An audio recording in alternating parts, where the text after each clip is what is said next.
Narito ang balita ngayon, umabot na sa 810 million pesos ang halaga ng pinsala sa agrikultura dahil sa epekto ng El Nino.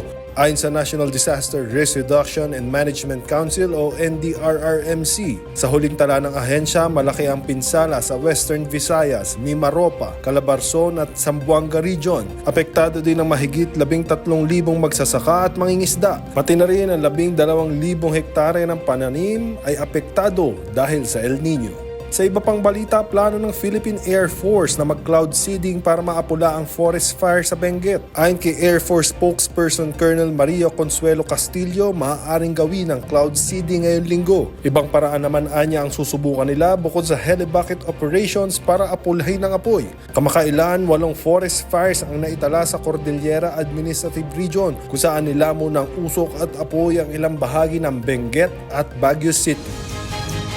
Yan ang balita sa oras na ito sa All TV News. Una ang tama at totoo. Sundan ang mga balita sa All TV News PH sa Facebook. Manatiling nakatutok sa All Radio 103.5. Ako si Enzo Laca.